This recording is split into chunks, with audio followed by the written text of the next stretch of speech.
avec la création d'un trésor européen et le recours aux eurobonds pour financer des projets d'avenir et l'augmentation des moyens dévolus à l'Union européenne afin de développer des activités économiques soutenables pour la planète, notamment dans le domaine du logement et de l'agriculture et des énergies.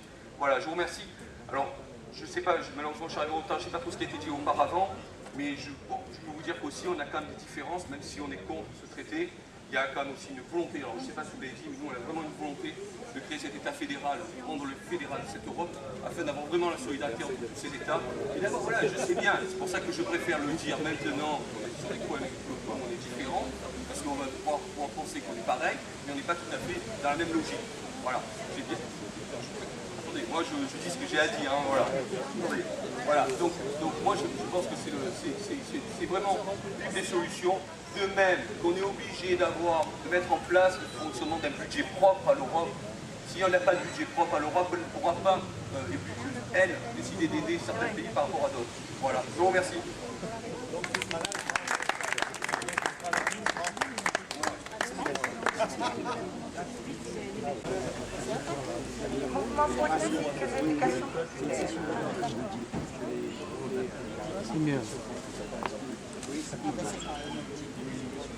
Donc, je ne vais pas rappeler ce que c'est que le TSCG, mais simplement je rappelle que c'est un nouveau traité européen, encore un nouveau traité européen qui a été pondu par les technocrates européens sous l'impulsion de Merkel et Sarkozy. Donc il contient deux points pour lesquels auxquels nous nous opposons, entre autres. Il impose l'austérité en réduisant le déficit de chaque État à 0,5% du PIB. Il était à 3% jusqu'à présent et sont prévues des sanctions si on n'y arrive pas. Alors évidemment, à 3% on n'y était pas arrivé. Alors donc il est sûr que les sanctions vont s'appliquer. Et quelles sont ces sanctions? C'est la Commission européenne qui interviendra dans l'élaboration du budget des États. Alors on n'avait déjà plus la création monétaire. Maintenant, les États européens, la France entre autres, n'aura plus, si ce traité est ratifié, la France n'aura plus le pouvoir budgétaire non plus. C'est-à-dire qu'on ne pourra même plus décider comment on dépense notre argent.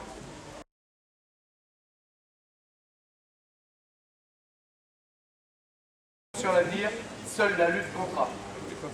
L'urgence du moment pour laquelle le peuple de France et autres pays vont être confrontés est le traité sur la stabilité, la coordination et la gouvernance, signé par Sarkozy et Merkel, comme beaucoup d'entre nous vont le dire, auquel Hollande a fait rajouter le volet dit de croissance. Pour se donner bonne figure, ce qui ne change en rien la dangerosité de l'ensemble de ce traité. Cette croissance ne sera pas celle de l'augmentation du pouvoir d'achat, des salaires et des pensions, mais de la productivité, du chômage et de l'austérité qui, elle, ne date pas d'aujourd'hui. Car voilà 20 ans que nous traînons ce fardeau de l'austérité depuis Maastricht et gravement amplifié depuis 2002 avec l'arrivée de l'euro. Pour ce qui est du monde syndical, pour l'instant, ce n'est pas la révolution. Ceci étant, je viens d'apprendre que les camarades du syndicat CGT des cheminots ont posé un préavis pour la région PACA. Comme s'il fallait appeler à la grève, alors Thibault disait on n'appelle pas la grève, ça fait perdre des sous. Et quand il s'agit d'aller à Paris le 30 septembre pour une manif, on fait mettre les cheminots, la région bien sûr, en grève le 28, 29 et 30. À vous de juger. Alors, pour ce qui est du monde syndical pour l'instant, ce n'est pas la révolution. La CES, la Confédération européenne des syndicats, n'a pas donné de directive et pour cause. Venant de se féliciter le 12 septembre du retrait du règlement Monti 2. Ce règlement, c'était contre l'action collective, avec toutes ses limites qui existent encore. La secrétaire générale écrit « La CES, dès lors, demande à la Commission de présenter une proposition de protocole progrès social à joindre au traité européen. » Alors, jugez comment on peut joindre des volets et après lutter contre le TSCG. Comme il est dit, qui paye les musiciens choisit la partition. Pour cette raison, celle-ci importante que nous sommes, il conviendra donc toutes les forces de classe, ceux qui sont considérés de classe bien évidemment, de réunir et de bien prévenir les salariés, les chômeurs, la jeunesse, comme nous étions l'autre jour devant la fac, et les retraités sur ces enjeux du TSCG et sa règle d'or, qui est une véritable chape de plomb pour les peuples, car nul ne sera épargné. Les pressions idéologiques vont se développer. Elles ont bien commencé, vous avez vu la télé, ça y va. Parce qu'on va nous dire, ceux qui ont voté Hollande, on ne peut pas les contre parce qu'il y aurait trahison. On n'a pas voté Hollande pour qu'il nous fasse taper dessus. À l'intérieur des entreprises et des établissements comme à l'extérieur. Il fut un temps quand il existait une grande force syndicale de classe. Elle rendait coup pour coup, et par exemple, n'hésitez pas à mener campagne ouverte contre l'Union européenne née du traité de Rome en 1957. Je l'ai dépassé un peu, mais il y a les 3 minutes d'Anna qui n'ont pas été dites, donc je me crois. À l'époque, les discours et les articles sur l'Europe de Benoît Marchand, secrétaire général de la CGT et dirigeant du Parti communiste, ne parlaient pas d'Europe sociale et n'escamotaient pas les enjeux pour les travailleurs et retraités. Quant à la direction de la CFDT, elle n'était pas née à l'époque. Cette fois, elle revendique publiquement et fortement son orientation réformiste. Chérec, qui joue les Ponce Pilate parce qu'il va partir en novembre, déclarait dernièrement vouloir accélérer les réformes et souhaiterait une baisse du coût du travail, ce qui vient heurter de plein fouet la stratégie du syndicalisme rassemblé, la direction confédérale de la CGT, de mon organisation syndicale. La FSU demande de donner la parole au peuple par voie référendaire sur le TSCG pour permettre le débat et l'information. Je reviendrai sur cet aspect. En fait, le TSCG est un instrument du combat de classe permanent. Cette lutte de classe planifiée, elle est menée activement et reconnue, voire revendiquée par ses promoteurs et ses profiteurs. Ainsi, la reine Buffet, troisième fortune du monde juste devant Arnaud, déclarée en 2005. Il y a une guerre des classes, c'est un fait, mais cette classe. La classe, c'est la classe des riches qui mène cette guerre et nous sommes en train de la gagner. Il faut donc mener un combat sans merci contre cette Europe de Maastricht et au traité liquidateur de la souveraineté nationale, dont sa monnaie, l'euro, est un élément central. Oui, mesdames et messieurs et chers camarades, nous sommes dans une phase d'occupation monétaire. Pour preuve, Bernard Arnault, première fortune de France et quatrième du monde, annonce qu'il doit aller rejoindre ses pairs en Belgique, à commencer par son vieil ami, le baron et grand capitaliste Albert Frère. Il montre à tous qu'il n'a qu'une patrie, celle du fric et de son intérêt de classe, comme les émigrés de 1792. Donc,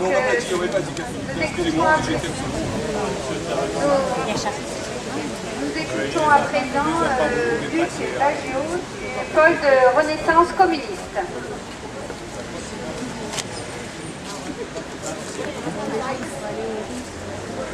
Pardon.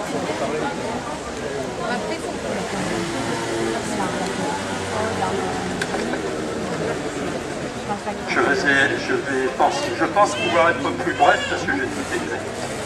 Chers amis, chers camarades, depuis mars dernier, le PRCF n'a cessé de porter publiquement l'idée d'une manifestation nationale unitaire ciblant l'ensemble des politiques d'austérité et mettant en accusation l'euro et l'Union européenne du capital. À l'issue de plusieurs rencontres dont le POI a pris l'initiative, un communiqué commun a été publié par le MPEP, le POI, le PRCF et la gauche communiste du PCF. Et ceci pour appeler à une manifestation commune qui était prévue le 29 septembre contre la ratification du traité de stabilité, de coordination et de gouvernance rédigé par Merkel et Sarkozy et soutenu par Hollande, que le dernier Conseil des ministres a décidé de présenter au Parlement en évitant évidemment de consulter le peuple souverain. Face à cette liquidation de la souveraineté nationale, qui, au seul bénéfice des marchés financiers, instaure l'austérité à perpétuité pour les travailleurs, il est indispensable de s'unir et d'agir de manière large, unitaire et déterminée. En ce qui nous concerne au PRCF, nous ne nous contentons pas de dénoncer le TSCG. Nous militons et appelons à militer haut et fort pour la rupture immédiate et unilatérale de la France avec l'euro et avec l'UE capitaliste, supranationale et dictatoriale. Peu après la publication du comité commun POI, MPEP, PRCF, Gauche-Co, le Front de gauche a annoncé de son côté qu'il envisageait une manifestation pour exiger un référendum le dimanche 30 septembre. Aussitôt, les signataires de la première initiative ont écrit au Front de gauche pour proposer de mettre en place une manifestation commune. Nous nous félicitons de cette unité, le premier objectif restant évidemment d'empêcher la ratification, sans quoi l'idée même de référendum deviendrait sans objet. À Marseille, comme ailleurs en France, un accord a été trouvé pour que, dans le but d'échanger nos points de vue sur l'avenir des nations européennes et maintenir l'unité contre toute violation des droits des peuples à disposer d'eux-mêmes, chacun, organisation politique, syndicale, associative, individu, puisse exprimer son point de vue. Le PRCF, quant à lui, considère qu'il serait très utile que l'ensemble des militants communistes, syndicalistes, républicains, qui se prononcent pour sortir la France de l'UE et de l'euro, se rencontrent au plus tôt pour construire une grande campagne républicaine, progressiste et patriotique contre l'Union européenne. Là est la voie, selon nous, de la véritable alternative populaire que Hollande est incapable de dessiner contre la droite, pour la simple raison que le PS et l'UMP sont deux piliers du même parti maastrichtien unique, PMU, qui démantèle la République et la nation au nom de la sacro-sainte Europe fédérale. Des comités unitaires se mettent en place ici et là à l'initiative des signataires du communiqué